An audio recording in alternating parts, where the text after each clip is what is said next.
Hi, everyone. Thanks very much for joining us for today's webinar. Very excited to see many of you here with us. My name is Claudia Schwallis. I'm the founder and CEO of DemocracyNext. And we're excited to be having this webinar today with DemocracyNext about multilingual deliberation. So this event is being recorded and will be shared on our YouTube channel, and we will be publishing a one-pager follow-up to it as well. If you've just joined us, we welcome you to say hello and write your name and let us know where you're joining us from in the chat. We're holding this event today as we have published two reflection pieces about multilingual citizens' assemblies. One by Hugh Pope, who observed and interviewed people involved in the EU Citizens Panel on Intergenerational Fairness, and one by James MacDonald-Nelson and Hannah Terry, who've been involved in supporting and observing the Esch-sur-Alzette Citizens Assembly, which is part of DemNext's Cities program. So we will pop the links in the chat for easy access. And we also published a newsletter this morning with some of the highlights from those pieces. So we invite you to sign up if you'd like to get future editions about our research, events, and projects to your inbox. So what got us started with these reflections was actually Hugh, one of our wonderful International Advisory Council members who is based in Brussels, who approached us with a desire to write this piece and share his reflections about the EU panels. And we thought it was a good idea, as we've seen little discussion about the topic. How does multilingualism actually work in practice? And what are the challenges and opportunities that it creates? And given our own work in a rather different multilingual context in Luxembourg, where we've also been integrating technology in novel ways, we thought that the two pieces would be complementary and that it would be a good opportunity to convene a wider community conversation about this. What these two contexts have in common is that in both cases, there is a higher level of linguistic complexity than normal. 24 languages at the E level and 7 languages in Esch. And in both cases, the assemblies are deliberating in person. We're of course aware that there are many other examples and cases to learn from, like the Global Assembly deliberations, which took place online, and other contexts like Canada, Belgium, and Switzerland, where it's typical to deliberate in 2 or 3 languages. So perhaps this could become a little series if there's interest to learn also from those other practices or the virtual settings. And if others have published pieces or research on this, feel free to also share that in the chat and we can disseminate those out with the follow-up to this webinar. But for now, let's turn to the cases that we have here at hand. So today's event will be conversational. There are no presentations. I have an initial set of questions for each of our 6 brilliant speakers here today. And they'll each have around 6-7 minutes to share their initial reflections and responses, and we will open up to a more free-flowing conversation. So I'll invite them to respond to each other, but we'll also ask some of your questions in the chat. So please feel free to put those in there too. Before turning to the questions, let me first introduce all the speakers. So first is Hugh Pope, International Advisory Council member of DemocracyNext. He is an author, editor, and veteran former Turkey, Middle East, and Central Asia staff writer for the Wall Street Journal. He spent 15 years with the International Crisis Group. Most recently, he led the editing and preparation for publication of The Keys to Democracy, Sortition as a New Model for Citizen Power. Next is James MacDonald-Nelson, who is our cities program lead at DemocracyNext. James is a designer with degrees in landscape architecture, urbanism, and global development studies. At DemNext, he's responsible for all things that are cities related.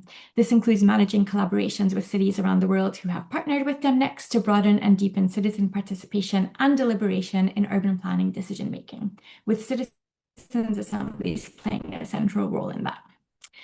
Constantin Schäfer, Director of EU Relations and Projects at IFOK. Constantin focuses on citizen participation, deliberation, and democratic resilience. He leads and contributes to transnational deliberative processes such as the European Commission's European Citizens Panels or the Young Citizens Assembly. As senior researcher, he was involved in research projects on democratic innovations such as ScaleDem and Klimas.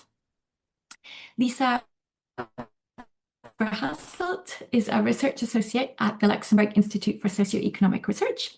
She serves as principal investigator for the Horizon Europe Anti-Fragicity project, focusing on the social acceptability dimension of urban mobility. Her PhD research examined deliberative democracy in multilingual contexts. Her work provides original theoretical and empirical insights into how linguistic diversity shapes the inclusivity, authenticity, and consequentiality of deliberative mini-publics, deepening understanding of how language conditions representation, participation, and democratic legitimacy.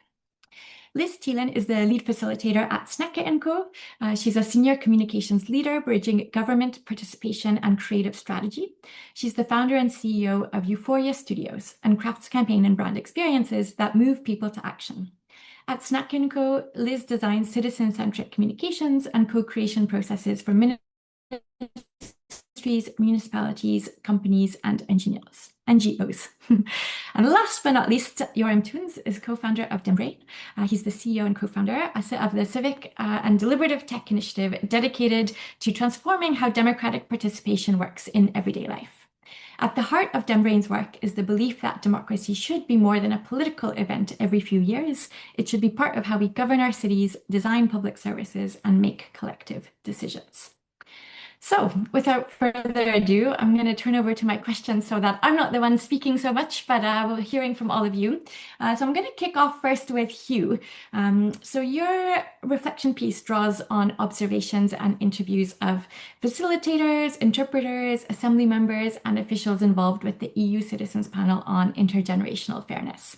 Can you share with us some of the context about this panel? Like how many people did it involve? How many languages were there? What drew you to want to understand more clearly how multilingualism actually plays out in practice here? And what did you notice, and did anything surprise you about it?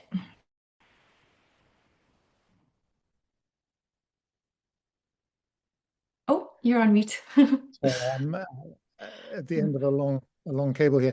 The EU is one of the biggest backers of the idea that sortition can be used as a positive democratic addition. And so these EU citizens panels, this was the seventh one that I attended on intergenerational fairness. And these citizens panels bring together 150 people. And I think until you go there, saying 24 languages, you just did, it doesn't really strike you until you see 150 people in the room all speaking 24 different languages. And it's something that I had worried about a long time, because I'm a convinced European. I really would like to believe that sortition can have a role in bringing Europe together, but can the language question really be overcome? And I admit that I approached the panel with some skepticism, because I had briefly been a guest at one of the online panels, and it had seemed very shallow and mechanical, because the citizens were clearly having difficulty engaging with each other with the material online. And as all of us know who've been to Citizens Assembly, it's that face-to-face contact, that sense of being with a group of people with whom one is absolutely equal, that is an amazing thing. And so I went to the panel really not expecting very much, but when I saw how effective the interpreters, the translation services, and the way they for instance used signage like ideograms rather than language on signs to make it easier for people, it was really striking how quickly people felt at ease and were able to make that human connection with each other that is such an essential part of the Citizens Assembly process, that they felt that they could work at a high level together, that they could understand everything that was going on, that they didn't need to be shy. People would say how relieved they were that they didn't have to speak English. And I think that those of us who normally work in an English-speaking context or have been born into English underestimate how few people actually speak English to a working level, and how anybody speaks one language to a working level in the EU, which we think of it as a fairly homogenous place. Only the biggest language is German, but only 1/6 of Europeans speak German. So you have to have a multilingual context, and that's why I was so fascinated to see James's and Hannah's piece saying that you have to design for this from the start. And it really restored my faith in citizens' assemblies being able to overcome language barriers, and also that Europeanness is a thing that can happen. Because I don't know about you, Claudia, but I feel that for a citizens' assembly to work, it has to be set in a community that has actually got a say about the topic at hand. So it has to involve everyone, and the mandate has to be applicable everywhere in that community. And if you have languages that are excluding people, or people that don't feel that they can join in, then it won't work. But watching this EU Citizens panel really made me feel that yeah, maybe it can work. It needs more development, but the principles were there, and it was very exciting, actually. Thanks, Hugh. Yeah, that's super interesting. Also, the fact that you're mentioning actually having observed previously online ones that had taken place in a multilingual way, and then this one, because I hadn't quite caught that from, I mean, you were not focusing on that in the piece that you wrote, I guess. But maybe we can come back to that like difference later on in the conversation, as well. So that takes me to Constantin, because you have designed and facilitated over a dozen multilingual assemblies, including many that are at the E level, and I believe also the one that Hugh observed. So what are the main challenges that you have faced, which are maybe particular to the EU level? And is there anything that's changed in your practice over all of those assemblies when it comes to handling multilingualism? Like, are there things that you tried and didn't really work well, but also like what has worked well and has stayed consistent from your experience? Yeah, thanks. And I think it very well connects to use the introduction. Let's say, as he said, there's 24 EU languages, and if you distribute these 150 citizens into small groups that cover, let's say, 4 or 5 languages each, that leads to already very, very high number of interpreters that you need in this moment. And so what we do in the European Citizen Panels, as one of the key challenges, is to cover 120 interpreters at the same time. We have to have them engaged, and it's a high logistical effort, of course, but also high cost. So imagine we couldn't use the resources also of the European Commission. We wouldn't even find a building that can accommodate that. We wouldn't find people who are that good, and because they belong to the best of the world, of course, in the European Commission. So that's, of course, the first major challenge that we have. A second is, I think, it's maybe just as you said, there's maybe, I would say, a third of the people that actually can communicate in English. So the lack of second language skills is an issue. A third might find it easy to speak in English. Another third might be able to understand something in English. And the last third really is not comfortable at all and couldn't really reach or participate in English. And that makes it difficult. That makes it also difficult in informal moments. And informal moments, as you all know, it always creates, or it often creates, the bond between people. It shapes the trust and builds the group. And in these moments, it's difficult to design in an informal setting. But of course, citizens, I think, if you leave them alone, they find a way. But still, you might need to make sure that I think the people who don't speak English so well, or second language so well, are not falling behind. And I think it's a huge challenge, because the correlation of language skills to other socio-demographics. So of course, people that are maybe older, or people who are less educated, they will have also probably a higher likelihood of speaking English not so well. And so they have a hard time to participate anyways, maybe because of their some predispositions, and then language comes on top. So that's really, I think, something we have to always take into account. Another key challenge that we have in the European Commission is a very formal and static setting, I would say. You've seen it. These rooms, they're not designed for deliberation. They look rather like parliaments. The headsets that people use for interpretation, they are connected to the seats. People cannot just move around and do maybe a short session on a flip chart together. They have to stay seated, otherwise they lose the interpretation. And this is something, of course, in the future we hope to solve, but at the moment, this is the setting we have. And the interpreters, for example, in the European Commission, they also often use relay languages. So there's something that you should know. Not from every language you can directly interpret into another language.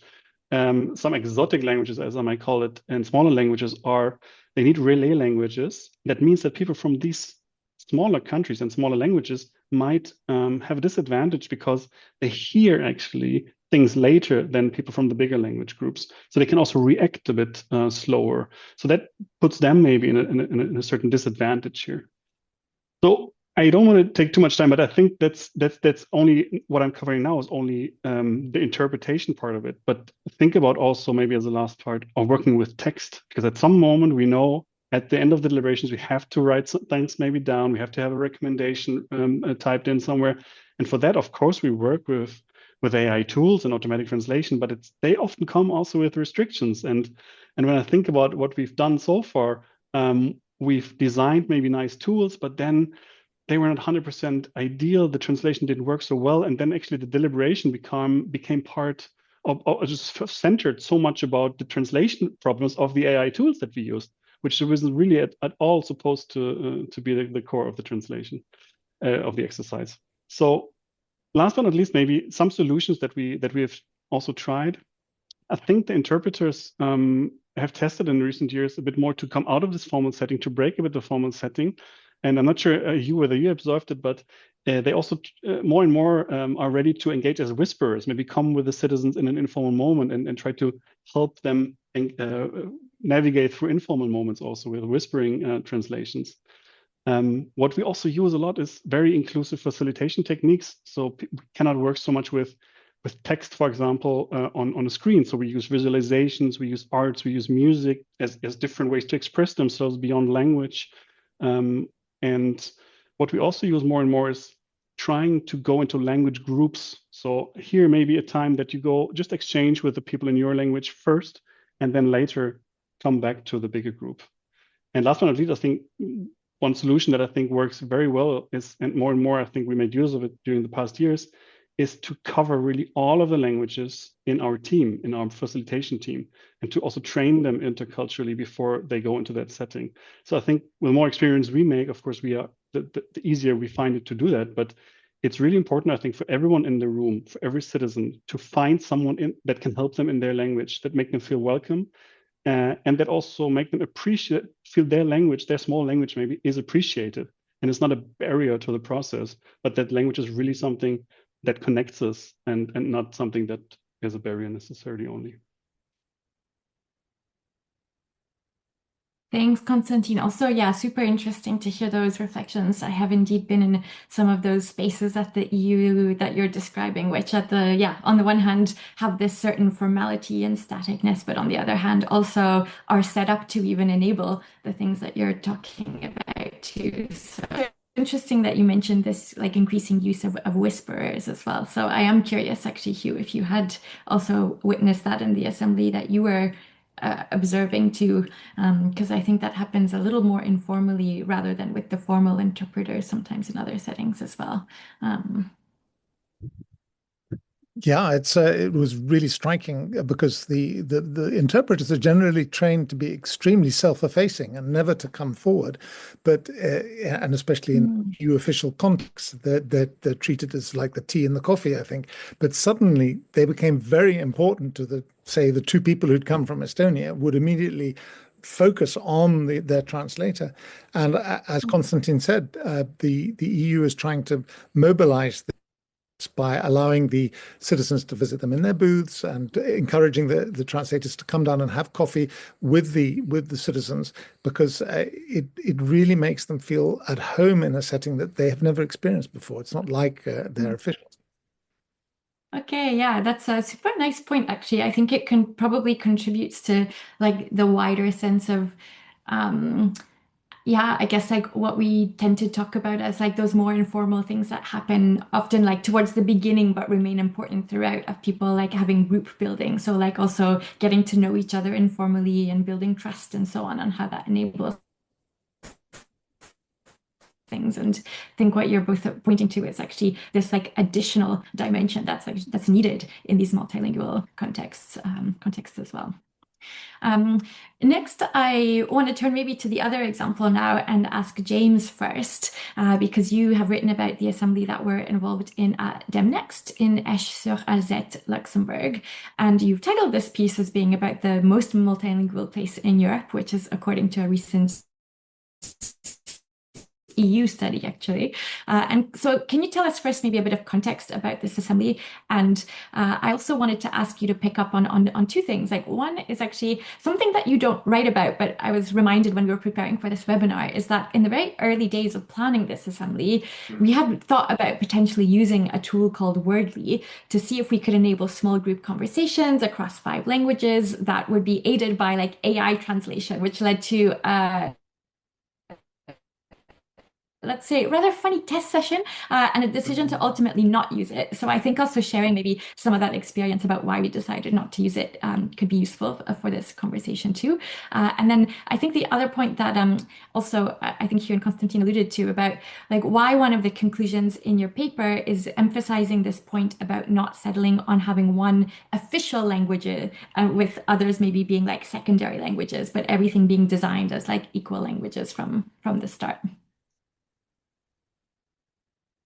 Great. Thanks so much, Claudia. Yeah, just to give very kind of a brief context of the ESHAs, that Citizens Assembly. So this is the first Citizens Assembly taking place in Luxembourg at the local scale and has involved 40 randomly selected assembly members from across all of ESH who are really representative of that diversity of ESH. It's important to recognize and note that ESH itself is actually one of the most diverse parts of Luxembourg, and it's really a huge part of its identity. So not just the linguistic diversity, but a diversity of folks coming from all over the world who land in Luxembourg and typically land in ESH, actually. So for us, it was really important that this assembly represents that diversity. And we made sure that that happened in different ways from, of course, not setting one language, and I'll come back to that a little bit later as well, but also, of course, trying to make sure that the assembly was representative of the demographics of that place as well. Particularly because the question that they're focusing on in this assembly is around how ESH can rethink its public and social spaces to strengthen community life among its current and also future inhabitants. So just a bit of context on that. This is an important question for ESH at this moment because they are going through this kind of urban transition. They're transitioning really away from a very industrial-based kind of economy and society in ESH towards a more knowledge-based economy. And those post-industrial spaces in ESH, which are quite huge actually, are being redeveloped into completely new neighborhoods. And Liz knows all about this. They're leading a participation process specifically on that, one of the largest redevelopment sites as well. So it's really a particular time in history for ESH as they anticipate growing and growing by tens of thousands of new residents over the next 10 to 20 years. So this question around, how do we make sure that there's a particular cohesion amongst the current inhabitants, future inhabitants, and also thinking about it in terms of its public spaces and social spaces as well. So I won't go too detailed into how that was broken down. Maybe Liz can mention a little bit about that. But yeah, as you mentioned, what I found through writing this paper was that Luxembourg is actually one of the most is the most multilingual place in Europe. And this is because they were saying that 99% of the people in Luxembourg can speak at least 2 languages, so they can exchange in one foreign language at least on top of their mother tongue. 91% in 3 languages and 76% in 4 languages, which is quite incredible. And creates sometimes actually quite a confusing situation as well in terms of also in the assembly of choosing that language that you or languages that you work within actually. So to the point of not wanting to choose one language before the assembly, that was a really important design element. One, obviously for the inclusion aspect and making sure that if you received an invitation, you would be able to speak one of the main languages that invitation came in, which was in Luxembourgish, English, French, German, and also Portuguese. So there was already this kind of initial signal that we wanted this assembly to be as inclusive of the linguistic diversity as possible. But of course, we didn't really know who would land in that room and who would be that kind of part of that final selection of assembly members. So there was also a bit of that need to adapt and be a bit flexible around what the assembly members themselves wanted. So there was the initial idea of, okay, we will try and accommodate all of these languages, these main languages in ESH that exist and are spoken regularly, but we really want to see who is in the room before we fully decide exactly how we design this space. And again, I think Liz will probably talk a little bit more about the details of that, but that was really an important element in in the design of the assembly itself. In the end, English and French wound up being sort of the main languages. Of course, Luxembourgish was used very regularly, also in plenary discussions as well. There was a mixture of live interpretation as well as sort of whisper interpretation for Turkish speakers and Arabic speakers as well who were in the group. Portuguese, which is one of the widest spoken languages in Esch. There are Portuguese speakers in the group, but they're also quite proficient in French. So the need to have purely Portuguese interpretation actually wasn't something that, even though we anticipated it to be a big design element, we didn't need to incorporate as much as we actually thought to begin with. But yeah, in any case, also just to discuss a little bit about this aspect of the conclusion around this, not one language being, chosen from the start. It was also sort of taken from the idea that typical participation processes in Luxembourg do tend to choose one language. And maybe if there are minority languages in that group, sometimes they are accommodated for, but when you choose that one language from the very beginning, you kind of set the tone around who this process is really for. So it was really important to try and set that tone, set a different tone by trying to be as kind of inclusive as possible. And while this is not always perfectly done, I'm sure there's lessons that we've learned from this process and how we might do things differently. Also around how we organize interpretation and all of that kind of stuff. Definitely, it's what we try to be as inclusive as possible at the beginning. And then on the last point around Wordly, this is a really interesting experiment. So we thought that this technology would work really well, perhaps in small group discussions. So just to give a bit of context, it's a AI supported translation platform. It's typically used in conference settings where there's one speaker speaking in one language, and then the audience maybe needs to have it translated into various languages. And they can follow that translation on their phone or through an audio translation as well, live audio translation. And Claudia has actually seen this work really well in conference settings. So we had this idea of like, maybe we could use this also in small group discussions. But yeah, Lisa can attest to this too, but we were testing this with, I forget exactly, maybe 4 or 5 different languages at a small group. And that kind of, what's the word? I guess the kind of quickness of being able to have a conversation, respond quickly to one another, that sort of dynamism that exists in a small group discussion really just was not possible with this, unfortunately. And there was an initial idea to still try it out in the assembly, but I know Liz has also had experience in using the technology and was a bit unsure about using it also in this setting. And ultimately, it didn't exactly, it wasn't really worth trying in the setting. It was a little bit too clunky. So I think, maybe that kind of a technology will develop in the future, but we ended up opting for choosing, specific languages for individual tables. And even if there was a group of French speakers and one of the folks in that group was not a super strong French speaker, but that was the one they understood the most, the assembly members wound up helping each other as well and making sure that they could help that person who was strong enough in French to sit in that group, but maybe not strong enough to fully express themselves all the time. And then, of course, going back to plenary, there was always a translation between the various languages too. So yeah, I think I can leave it there. I'm going into the micro details here, but again, I think Liz can also speak a little bit better to some of the things that were happening in the room. So thank you. Yeah, super. Thanks, James. I think what your description helps to allude also to, I think, some of the things that are slightly different between these two contexts too, because from what I understand in this EU setting, most people either speak maybe their native tongue, or if they're speaking multiple languages, there's not that necessarily same overlap between most people in the group. Whereas in Esch, you have a context where actually most people are speaking, at least to some extent, kind of all of the main languages. So trying to figure out, I think, and navigate how do you design for that setting was like a particular challenge, and was kind of testing. AI is not there yet, and I think we see from also what you were saying earlier, Hugh and others, to that human aspect, even with the whispering and having the relationship with the interpreters, also helps make people I think, feel more comfortable in a way that having an AI tool help you doesn't. So kind of one of the maybe other wider aspects here. But that doesn't mean that we did not opt to use any technology at all. So I'm gonna turn next to Yoram. First, for like an initial question to give a bit of context, because you're the founder of the deliberative tech platform DemBrain, and we have been partnering with you to use your tool in the ESH assembly context. So before I ask Liz about her experience also using it as a facilitator, I wanted to ask you first about, can you just tell us a bit about how DemBrain works for those who might not be familiar with it in the room? Yeah, thank you very much for the introduction. And it's super exciting and interesting to hear also the details about the multilingual assembly design, which is not something that DemBrain is specialized in. So that's something that I feel a bit like a participant in those moments.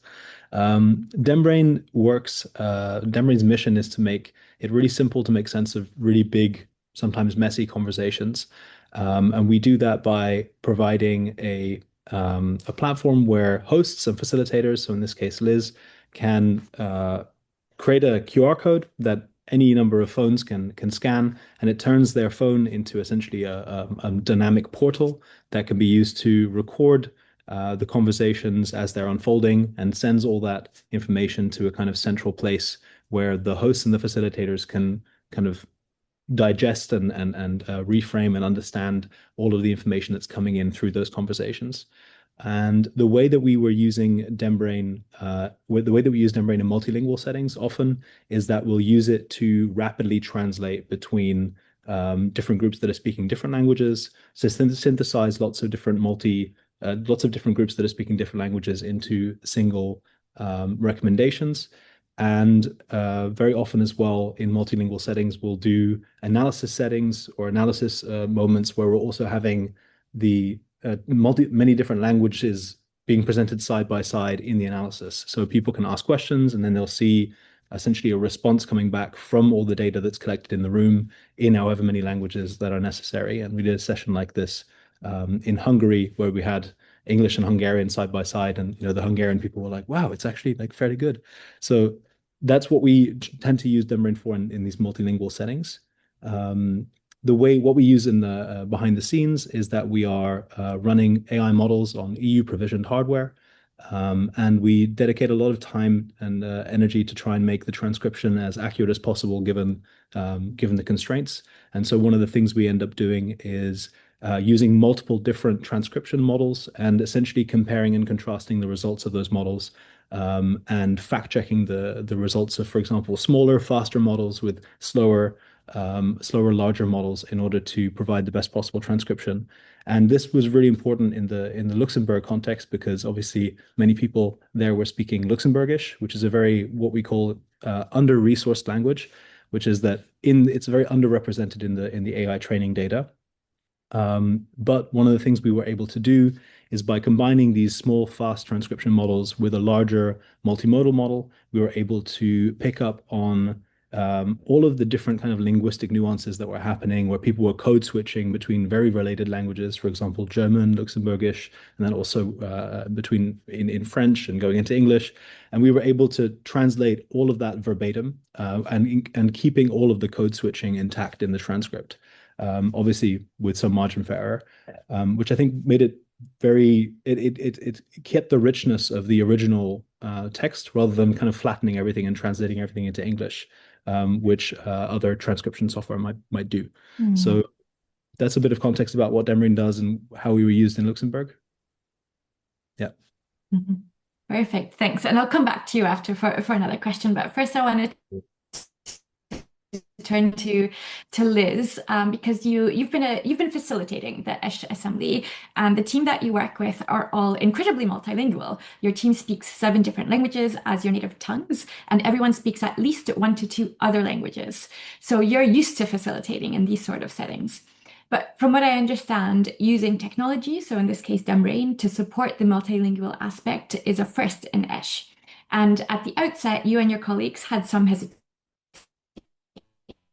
hesitations, and you also did some initial pre-testing and internal meetings before the assembly took off. So I was curious if you could tell us a bit more about those hesitations, that testing period, like why you ultimately decided to go for it, and then also your reflections on how's it going in the actual assembly itself. Yeah, thank you very much for having me also. I'm really happy to talk about Luxembourgish also, if people are interested. So yeah, we had reservations in the beginning for the main reason that we might have 24 official languages in the EU. Luxembourgish isn't one of them.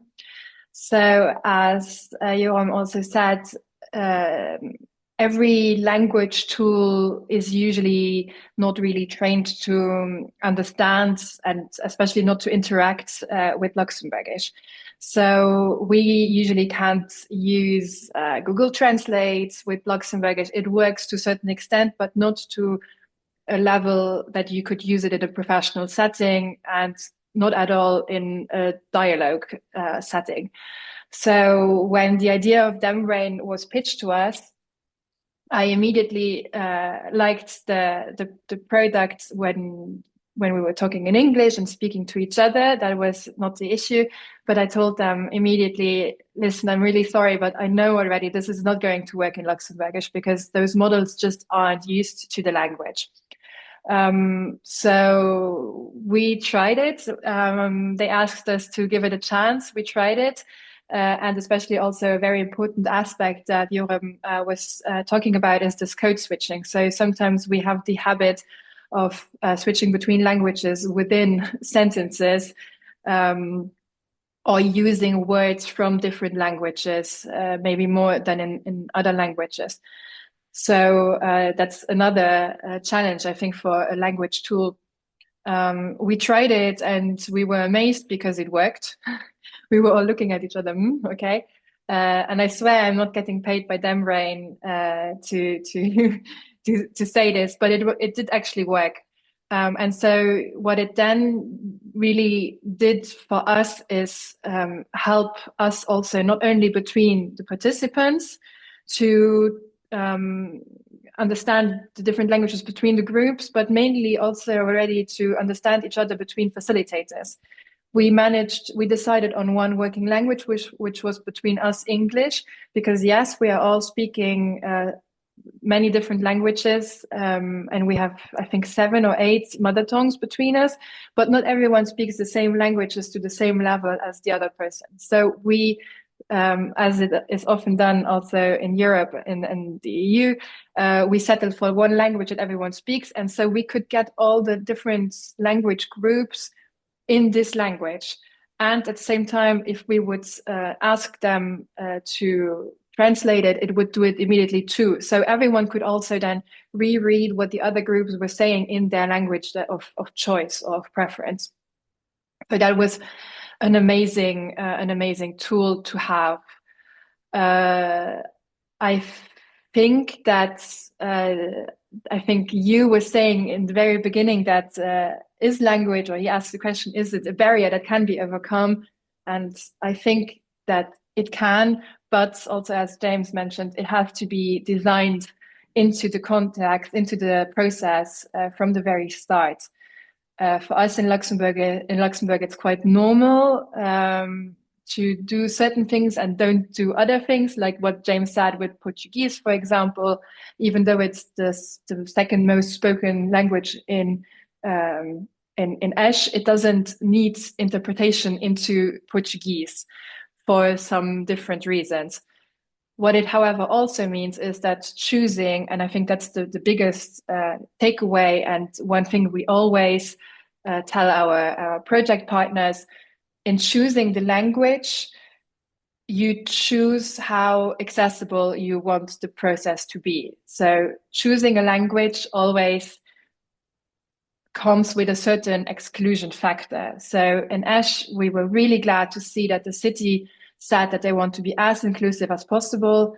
So we, from the start, our objective was to accommodate every single language that they would throw at us, including sign language. We didn't need it in the end, but that was also something that we were prepared to offer in case of need.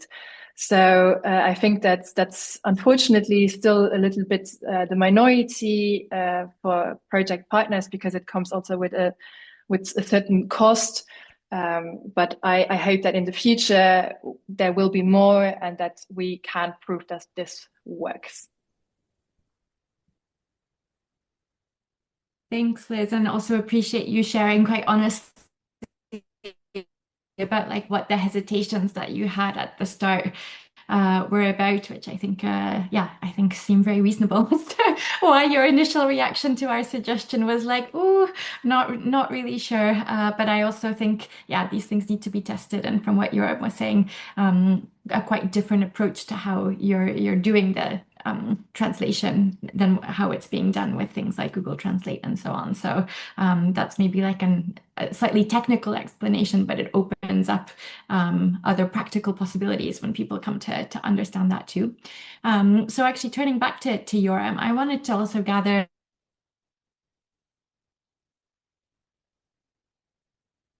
your perspective, because I think this is context as well, and including this like not so widely spoken language of Luxembourgish. So have you also made it work? Like what are your future plans for multilingualism features? And is there anything that you've learned from doing this, I guess, in this context that might also be relevant to other settings that would benefit from this? Like, is there anything also going through your mind related to what you're hearing about the EU level context, for instance?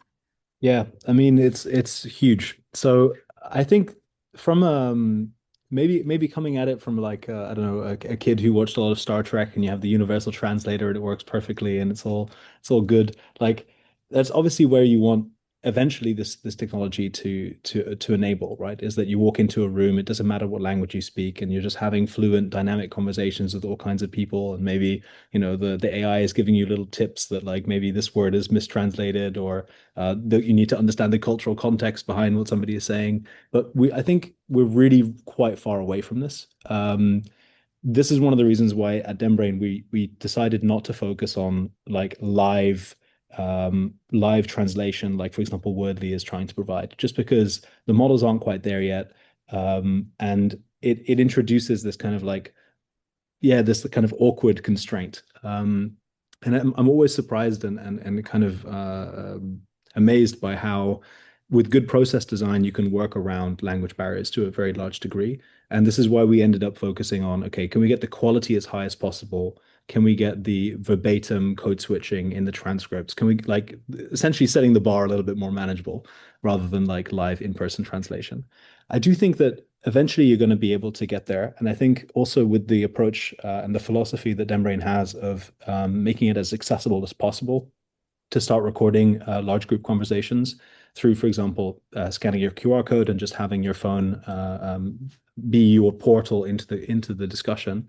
This could be essentially the same infrastructure that you end up using at the EU level, is that you might have a QR code, everybody in the room either brings their own phone or gets a phone that they can use. They scan a QR code, they have little headphones, and then all of the translation infrastructure is just going through mobile devices rather than this like plugged in infrastructure, this like cables and wires that you might have in the Parliament building, which obviously opens up a huge range of activities. You could bring the assembly outside, you could move it into different buildings. And I do think that that's very feasible within the next 2 years, that we could start seeing things like this happen. I do think that the human translators it's such an underrated, maybe not underrated in the technical field maybe, but the fact that at the EU Assembly you have these world-class translators there that do understand all these cultural nuances, that know how to work with each other, that are very well practiced, and kind of that play in on each other's strengths, and that maybe know each other personally also. They can kind of like signal to each other exactly what they mean. All of that, I think, is incredible infrastructure that it's going to take a long time to kind of copy into a kind of technical product. And I think even maybe a reflection underneath that is, imagine if we are able to kind of copy this into a technical product, and we can facilitate these multilingual conversations with technology or with some kind of AI. One of the questions still becomes like, if you if you have technology that's so good that it seems like there's no language barrier, do you then forget to design for the language barrier that's still there? Which is the cultural barrier, which is maybe indeed the kind of the informal moments at the coffee machine. Like, am I going to whip out my phone and like start translating with this other person? And yeah, I'm not so sure about that. And I think that there's still a huge space for the social aspect of designing for multilingualism that we still need to take into account. And I think the process design that's being done right now, I think that's laying the foundation for it. In terms of like really concretely where we're going with multilingualism and translation is really simple UI and UX improvements that from the learnings that we've had in Esch, for example, of being able to set the language of the deliberation at the level of the individual phone, which sounds really obvious now that I say it, but what we do right now is we set the languages at the kind of host level, so the host can decide like, okay, these are the languages, or this is the language that is going to be used. But if a participant comes in and they're like, oh, actually, I want to speak Portuguese that day, then it's obviously really annoying if the host has to go in and start translating everything. Whereas if the participant could just say to the device, like, hey, this is my language and I would like it translated for me, then that's a much more accessible and kind of personalized way of engaging with it. And that's one of the really concrete things that we're going to be changing. The other thing that I noticed was that when you're translating recommendations specifically, there comes like a political aspect, which is you have the recommendation is worded in such a way, and a lot of the deliberation is about the wording, about how things are phrased or what particular words might mean in certain contexts. And when you start translating that, then you get into this whole kind of this territory that's quite fraught, not just with the actual technical work of the translation, but also the political work of what does it mean to translate in these contexts. And then you start getting into things like still needing, for example, the working translation or like the official copy, and then making clear to people that they're seeing some kind of machine translated version of an official document that they can't read, but really affects them politically. And these things become really, really sensitive, I think, in terms of design. And it's something that we're taking very slowly for a good reason. We don't want to overpromise and underdeliver. The last kind of technical thing that we're working on is phonetic transcription, which is a really fascinating kind of field. And it's essentially transcribing something not into a language that humans can understand, but transcribing it into the sounds people are making at a very kind of raw level. And obviously, all language is made of sounds. And so in theory, if you transcribe into raw sounds, then you can use that as a very kind of a raw source of truth that is very multilingual and very good for code switching, which we can then use in our data analysis for all kinds of things. True, sorry, not all language is made of sound. So phonetic transcription wouldn't cover things like sign language. And actually, that's a very good point, actually, Lauren, thank you. Because one of the things that we are really struggling with and that we haven't made time for is sign language. And it's something that right now, if somebody needs sign language, then one of the things that we can do, and actually the tool can help with this, is that you need to have somebody that is going to essentially translate what they're saying in sign language into a spoken language. But then the person who is speaking sign language can actually follow the conversation through the transcript. So it does create some kind of assistance loop where even if there's nobody that speaks or that can kind of sign back to them, they can follow the conversation by reading, and then they can contribute if there's somebody available that can do that translation again. So that's a really good point, Lauren. Thank you.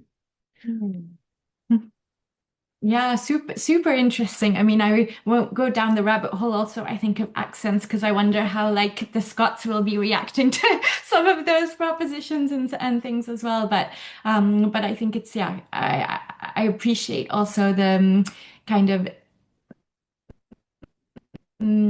yeah, I think also the approach of not treating the tool as like this is going to be like some sort of thing that will just magically solve all these problems, and also thinking about it as like in combination with process design. I think like in some of the wider conversations we're part of when it comes to the intersection of technology and deliberation, people tend to focus in on the tool and almost in separation from the process. And I think what you were speaking to also really highlights that you should never actually separate those two things out, and the context of that is so essential as well. So I wanted to also turn. Oh, yeah. Oh no, sorry. So I wanted to turn next over to Lisa, because you are from this most multilingual place in Europe. So perhaps it makes sense that your PhD research was about this topic in some way. And you've studied how language conditions things like representation, participation, democratic legitimacy. So I'm curious, like from that maybe more academic perspective, of what your sense is of how that's playing out in practice in these two scenarios. How does that chime with your research? And what new questions are you exploring right now that you think we should be keeping in consideration in real contexts? Yeah, so as the others have already mentioned, happy to be part of this panel. And thank you for this question, and also building on what the others have said, I'll continue a bit. So yeah, of course, I think being from Luxembourg, it was no wonder that I focused on languages. As Liz already alluded to, it's quite normal here in Luxembourg. It's part of our everyday life. And on the one hand, it's sometimes something we even forget. And so I think that's one of the main reasons that I wanted to focus on something that at the time when I started my PhD was something that not many people within the field of deliberative democracy touched upon or were asking questions about. And so what I observed throughout my research and in other examples and these examples that we've been discussing is that multilingualism is so much more than just a technical challenge or an obstacle that we need to overcome, as sometimes it's so nicely mentioned in the literature, but that the integration of multilingualism actually helps us to ensure that these processes can be applied in real-world context. In Luxembourg at the EU level, as we've been discussing here today, but also in many other contexts. And even more so than that, that the integration of multilingualism can ensure that deliberative democracy, that actually multilingualism is a democratic resource in its own right. And for me, that's something that the examples we've been discussing here today make very clear. So of course, there are challenges in the examples that we have mentioned here today, as in indeed almost every multilingual, if not just any deliberative process. Some of the participants feel that multilingualism slows down the discussions. Translation indeed slows it down. It is expensive as mentioned. Nuances can be lost. Others felt more comfortable or at ease within language-specific working groups. They felt less willing to actively participate in real multilingual plenary sessions. But at the same time, then we have certain participants who actually would prefer more and truly multilingual focus groups. So again, there are genuine trade-offs when it comes to designing a multilingual process. And there is always this question between inclusion and efficiency. But what I think is very interesting is how the participants themselves evaluate these trade-offs and how they look at the multilingual process they are a part of. And so there, if we look at it, that the majority, speaking of the Azure Assembly first, is that many of these participants felt that the multilingualism or the integration of multilingualism enriched the process. It brought together diverse perspectives and lived experiences that otherwise might not find themselves in one room, might not be speaking to each other. And that's something that has also been highlighted in Hugh's paper on the EU Citizens Panel. So really, people appreciate this diverse perspective that multilingualism brings with it. And then also one more broad observation, that also Constantin alluded to, is that actually participants are often far more adaptable than organizers or actually anyone thinks them to be. They are willing to wait for interpretation. They are willing to talk more slowly. They are willing to talk more clearly. They are willing to listen to diverse experiences and perspectives and really sit together with people they might not see or communicate with on a daily basis. And so I think that's very important to acknowledge that multilingualism, not without its challenges, but that it often actually works better in practice than we might assume. And so again, it does not mean that there's no challenges, but what it means is that we should be careful when we look at these multilingual processes to not claim or put everything or attribute every difficulty to multilingualism.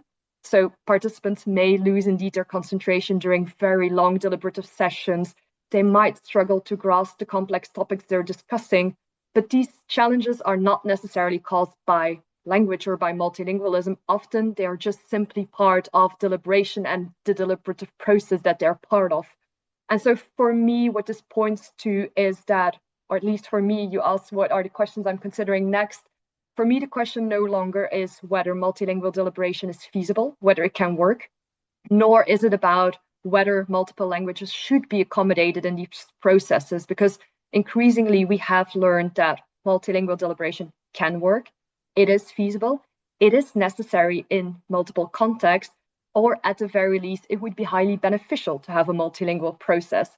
And so, of course, one important question that many of the other speakers, particularly Jorim, have already touched upon is the role that technology can play in facilitating these multilingual processes and multilingual deliberation. But for me, the question that I'm really interested in is the question of power. So not simply who enters the room because we have created a multilingual process, but whose voices carry weight once they are in the room, and which arguments travel across different languages, whether hierarchies exist between those who can speak the dominant or the more prominent languages within the process, and between those whose observations or communications need to go through translation. And then when someone remains silent, what does that silence actually mean? So for me, that are questions that we, or at least I, do not yet fully comprehend. And another question, and that's something James previously alluded to, is the question of belonging. So what was one of the most intriguing findings of the ESH Assembly is that many of the participants argued that participation in this multilingual assembly strengthened their sense of belonging to the community in ESH. So also for many people, they argued that being part of this multilingual assembly, it is something that they believe can increase the understanding and the solidarity between residents of different legal status, and at the same time that these types of processes can make decision-making more representative, not just in a context of Luxembourg, where almost half of the resident population cannot vote, but also more generally to really give everyone a chance to express their opinions.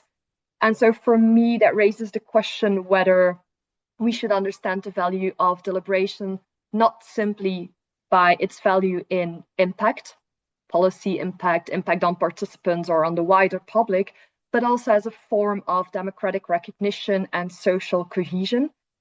So then deliberation becomes not only about creating recommendations, about improving or ensuring better decision-making, but it's also about creating a shared political space in which people who differ in language, in nationality, in culture, in whatever background, actually can nevertheless recognize each other as members of the same political community, as political equals. And so if there's one broader lesson for me to draw from these examples, it's that multilingualism is fundamentally a democratic question.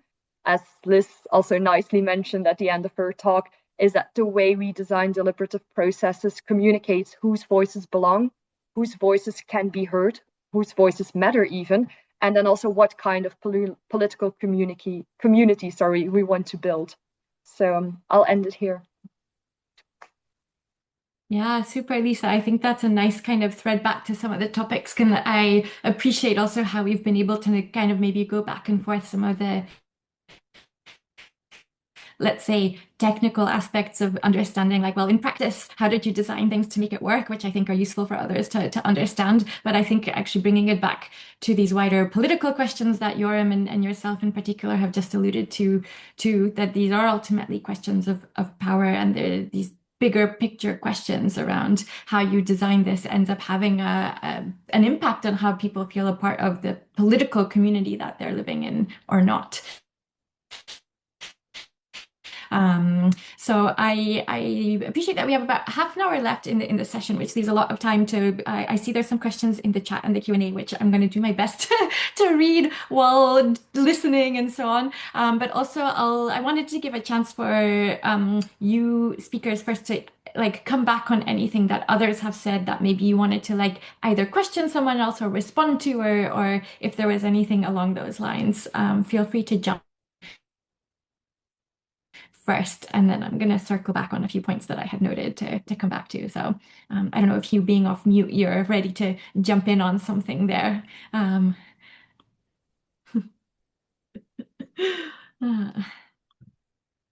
have a question for James and Hannah's paper, because one topic we haven't discussed much is how the AI and translation is helping the facilitators, because the facilitators have such an important role in citizens' assemblies, and it seems like their job is really being helped by this. I've been at citizens' assemblies where you see the facilitators desperately jotting down notes from the conversation so they won't miss anything, but then forgetting to do some facilitation. On the other hand, as a former reporter, I know how good it is to write things in your notebook, because it forces you to follow the red thread of the conversation. I just wondered whether James or maybe Lisa had any comments about the impact of AI and translation services on the facilitators themselves. Yeah, I can respond quickly, briefly as well, but I think also Liz would be able to speak well to this too.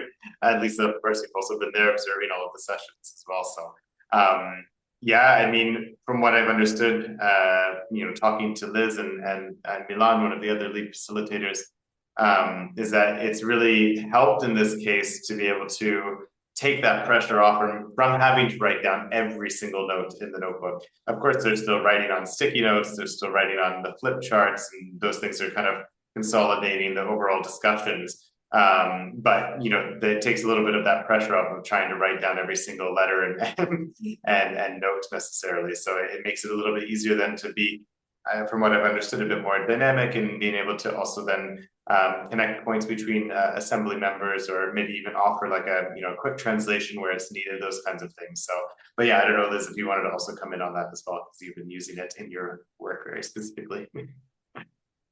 Yes, so it did help massively, so that the facilitators could be more present with their group and really foster the dialogue. As we also saw an evolution of that. In the beginning, they were more like in their traditional way of doing things, writing things down. And more you could really see that they would also maybe take a step back and be a bit more in their facilitation role.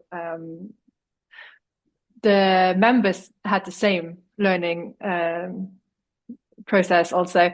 In the beginning, we were more scared than them, that they might be afraid of a machine listening to them and recording everything, which was another point that was why we were a bit hesitant in the beginning, because we were scared, the facilitators were scared that the members would be scared and not want to be recorded. Turned out that that wasn't an issue at all. No one said anything about that. We asked them in the very first session, and they voted also on that, that would be fine for them. And from that moment onwards, we regularly heard, when we asked them to also write things down, or to work silently in groups, or exchange with them to just like by writing stuff down, that they said, "Oh, I don't have to write it down, the machine has it." It was always the machine listened to it, or the machine recorded it. So it was also then kind of like trying to still get them to work a little bit physically, so that we can also then just, for our purposes, have something on paper. But it helped massively, especially also, as James mentioned, with the translations, because then they could just easily in their language summarize what one group said, because at the end we had feedback carousels where one group was commenting on the other group's work, which then would have been two different language groups. So it was easier for the facilitator also to then at least have already the notes and the summaries provided by DemBrain in their respective language that they needed it. So it helps a lot. Also, just between us facilitators, as I said, with my partner facilitator co-head leads in this project, we speak German between each other. With others, I'm speaking Luxembourgish. With others, I'm speaking English. So it's also between us to just have already a certain playground, an official playground to work with. So it helps a lot.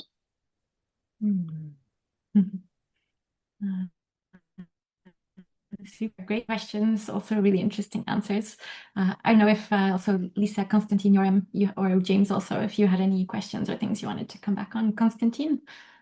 I mean, there's one thing I think that Lisa said when it's about how much people appreciate actually being able to speak their own language, native language, but also to hear the perspectives of other people. And I think if you compare probably Ash to the European level, it's even more pronounced at the European level that many people say, wow, this is the first time I've ever spoken to someone from, I don't know, Romania, Cyprus. And I think this to be able to, for the first time ever in their life, actually hear the perspective of someone coming from that part of Europe is actually hugely, and I think we forget that. I think we forget that in our space because we're often so international here. But many people don't have the chance to actually be confronted with perspectives from the other side of Europe. So I think that was also for me quite revealing.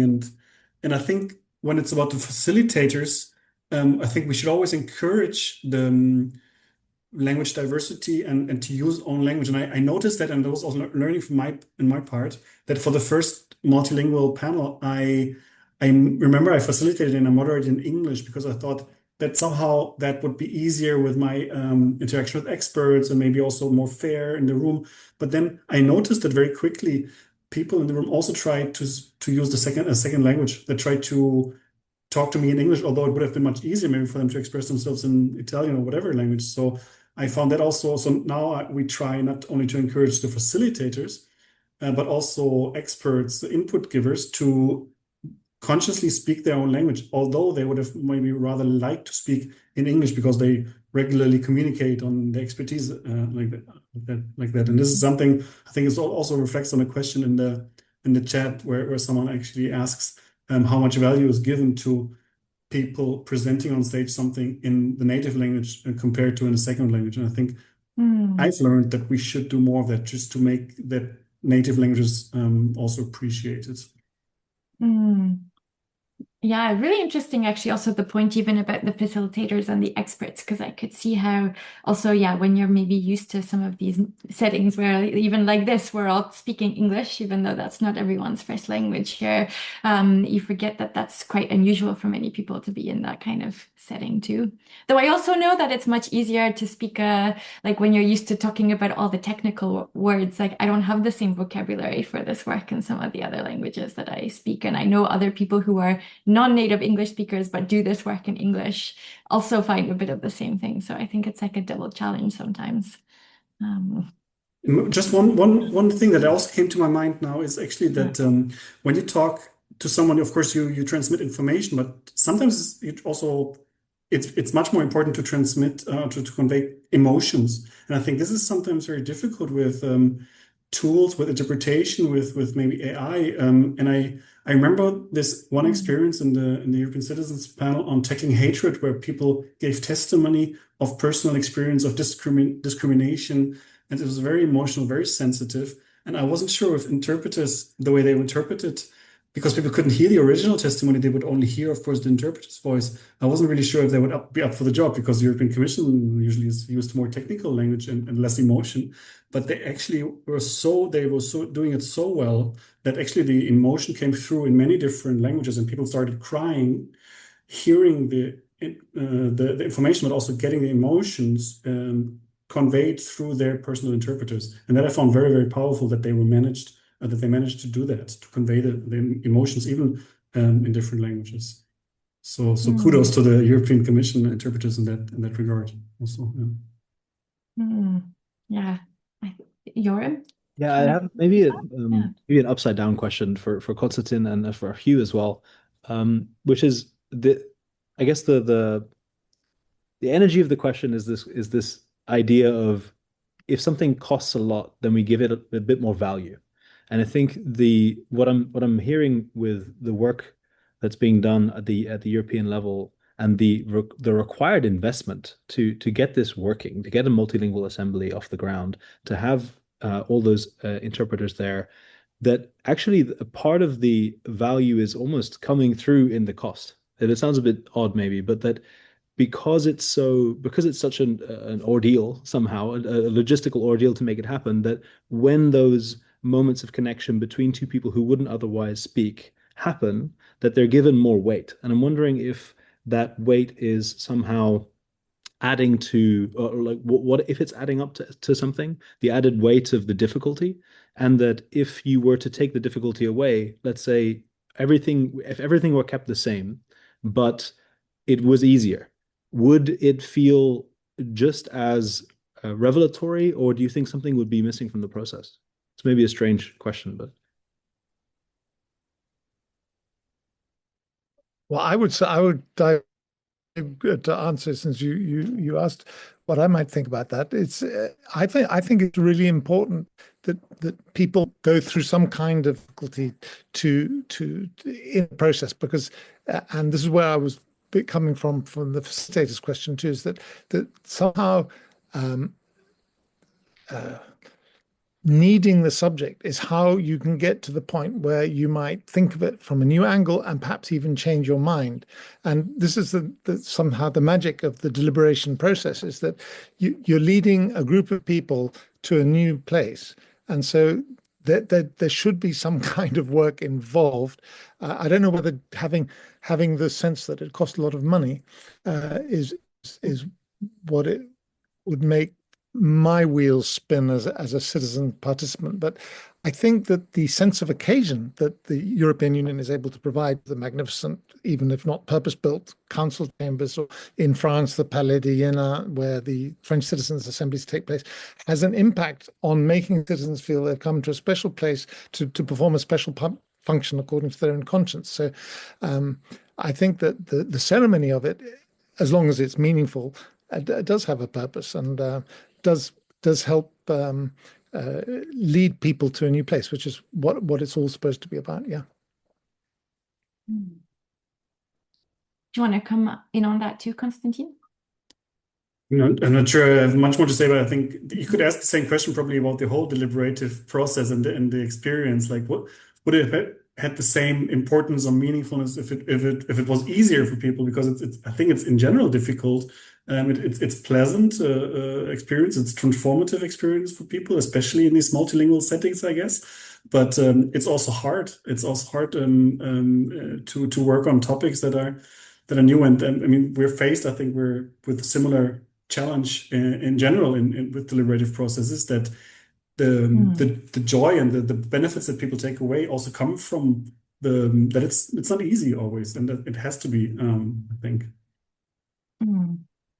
Yeah, indeed. And also I'm seeing Colin's comment in the chat that the European Commission sees it as a public service that it offers. So I think that's also a different framing about why it's worthwhile. But I also think, like what you were saying, Jorm, probably alludes to, like, Jorm and I, together with our colleagues Sami McKinney and Eugenie, have been working on a bit of work around deliberative muscles and AI and how those things interact, and kind of thinking through actually what are the different, like, if we could think of them as muscles that are involved in doing this work of deliberation, and are there ways in which technology can be either like strengthening those or weakening them, and thinking about both the tools with the process context. So that's a little bit of a preview to something we'll be launching next month, which might also be of interest to folks on the kind of tangential line of that question. I see a lot of the questions that came up were answered by folks like in the chat, by the Q&A. I think one of the things that was asked that I wouldn't mind hearing also a little bit more about was also related to something actually you mentioned at the very start, and was one of the questions about the online only or hybrid processes, and like how that element of multilingualism kind of is being treated there, how it comes through, like if you really notice a tangible difference. Also, even I feel like from some experience, the hybrid processes are like by far the most difficult to design for, because you're almost designing for two kinds of processes in parallel that need very different considerations. So also, I'm not sure if Liz, you've had any experience with that too, and you wanted to add anything. I know from the answer in the Q&A, Constantin had said that he's done a bit of this before, but we'd love to just hear a little bit about this. I'll make it very brief, because yes, we have experience with it, but unfortunately not many positive ones. So as far as it's possible, outside of COVID, we recommend to all of our partners to not do it in a hybrid form and not do it digital only. It is possible. We have done it. I think that the outcome was also rather positive. But if it's just possible, I always tell people to get the face-to-face interaction. I think there's a lot that doesn't translate if we have it digitally. Mm. And I see also you nodding as well, Lisa. I appreciate that. Maybe you have some things to say from some of your observation or academic research on this topic too. You know, I mostly agree with what Liz just said, also from experience, also seen in Luxembourg. During COVID times, there was no other option than to have it online. So one went online, fully multilingual. It worked. Participants also later on argued that, okay, you know, we were happy that it continued and not that it was cancelled. Also, the multilingual setting worked, but still also looking at it afterwards, there's still a difference. And asking people they would have preferred an in-person, because maybe not so much for the multilingual aspect, because sure, you can manage that also online, but as Liz said, there gets even more, as now you only see like the top part of someone, you miss this informal settings. So there's also much more that comes with it. But I think it's kind of a trade-off, as with everything, it can work. But again, then also it requires the necessary design to go with it. That's true. Would have been much nicer to go for a beer together after this too. So you can't do that in these kind of settings. Also with the attendees who we can't even see when you're on these webinars. So it's like an additional even barrier for that kind of scenario. But was there anything else on that, Constantin, that you wanted to add or share, or are you in a similar kind of place as the others? No? Okay. Are there any other kind of last questions or reflections that are anyone else is kind of burning or wanting to bring up? Otherwise, we are also very possible to wrap up a little bit earlier than the full 90 minutes, but feel free to come in. Yeah. I think there's one thing that I find interesting to think about is when I read also mentioning in the chat, or a question in the chat when it comes about sign language, for example, or other forms of language that we tend sometimes to forget. And in citizen assemblies, I think typically and that's also where AI, I think, plays a big role, is to think about easy language. Also, to many people have trouble, and we can see that if we deliver or provide written materials to get informed, to learn about a topic, that is very, very hard or not very accessible to many people anymore. And if you look at younger generations, that's getting harder and harder now, that people read a lot. So I think there's not only a question, I think it goes a bit away from the multilingualism focus of this webinar, but thinking about how can we in generally make it easier to understand each other, to understand expert input, to understand knowledge more generally, and AI tools, I think, can play a big role in that also. But I'm sure Europe has also a lot of experience also collected in that area. Yeah, it's a very good point as well. Liz, did you want to come in on that too, or something else? Yeah. No, definitely on that as well, because on the simple language, it's I think it's already in general.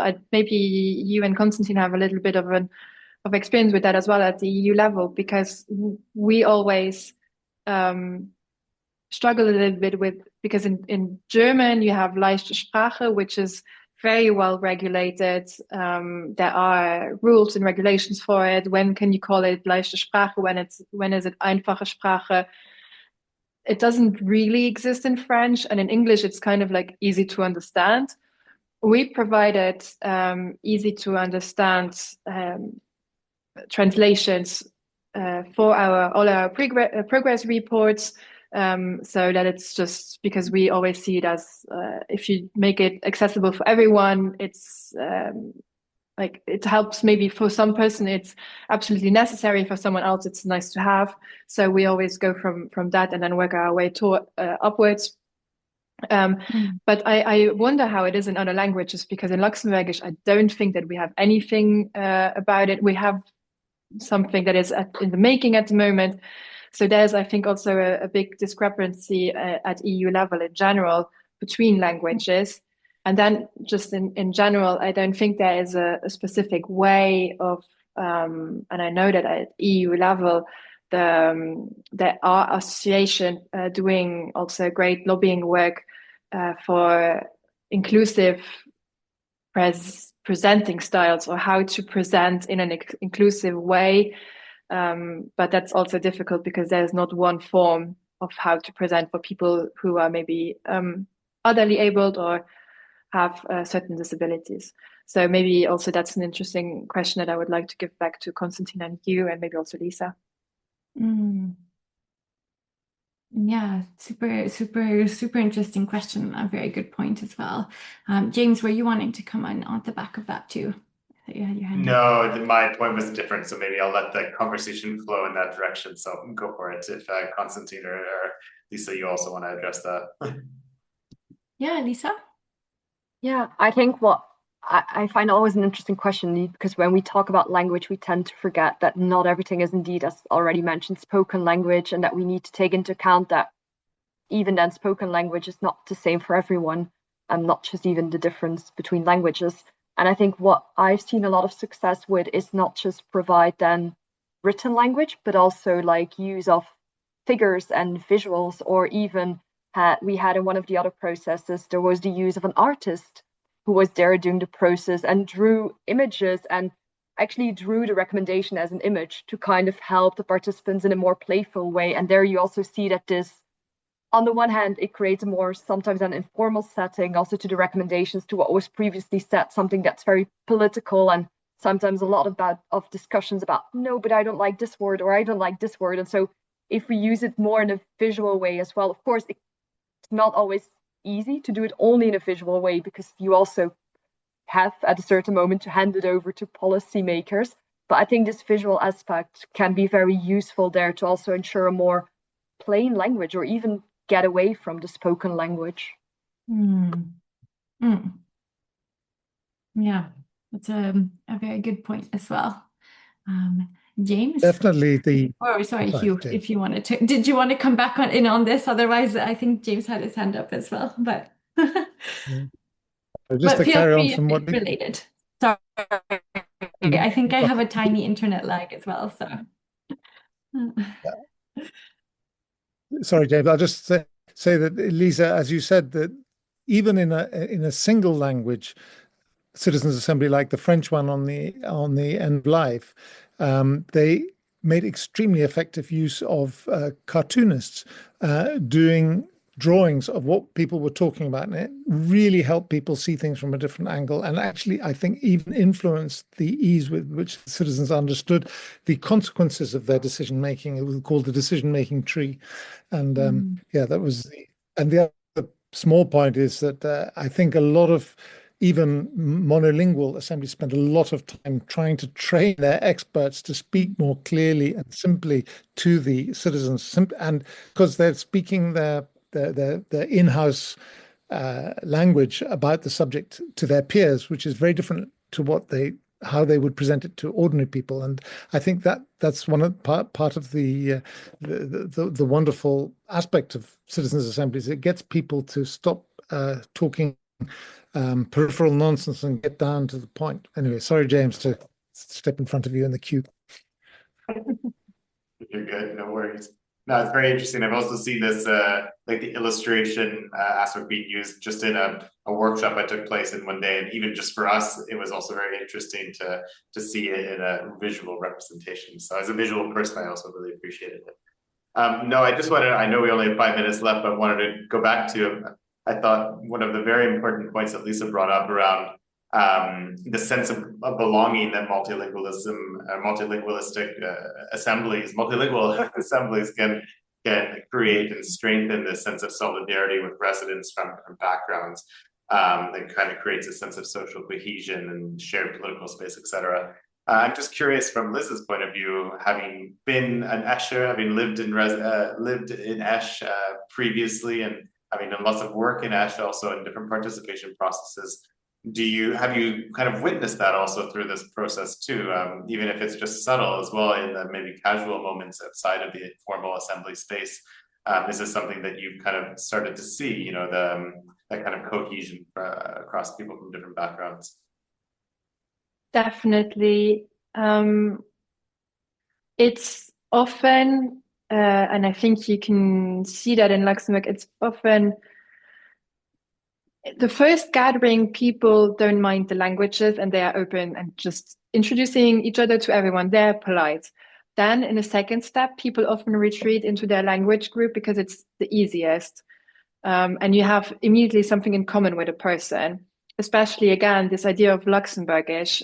Only about half the population of Luxembourg speaks the language. So that's about, let's say, 200 to 250,000 people, more or less. Don't quote me on that. I'm not the National Statistics Bureau, but it's about, I would say, but a guesstimate without Googling it, it must be around that number.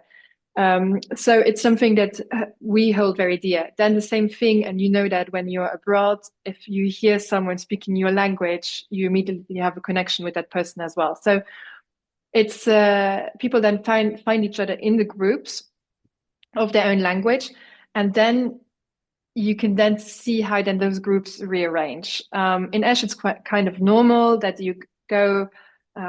The football fans go with the football fans. We have two clubs, football clubs in Esch, so you have even their discussions between them. Then you have the age question, which is also a factor in it. But what I found was really interesting to see also is that within the Luxembourgish group, we had people that would have never mingled otherwise. We had the oldest and the youngest participants who regularly stayed with each other because other than the language, which was kind of the opening door for them to meet, they had the same views on stuff, which maybe wasn't the same as their peers when it came to age or other factors. So it was fun to see how people, either through the language or across a language, found each other in duos or trios most of the time that didn't really, if you would see them on the street, you would be like, how are they related to each other? So that's really fun to see. And yeah, I think many people, I think they learned a lot from each other also. Super interesting. Well, I think that was a wonderful question and a set of reflections to end this webinar on as well. So I just want to say a really big thank you to all of our amazing speakers. I found, some new kind of thoughts actually have emerged for me that I think like we're in the midst of also writing some reflections about the whole cities program and like projects in Esch, but also other places. And there's a few points that came up in this conversation actually that I think we need to weave in.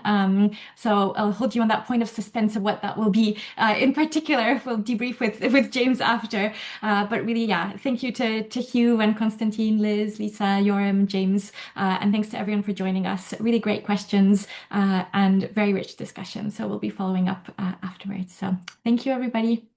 Good afternoon, evening, morning, wherever you're joining from. So thank you, everyone.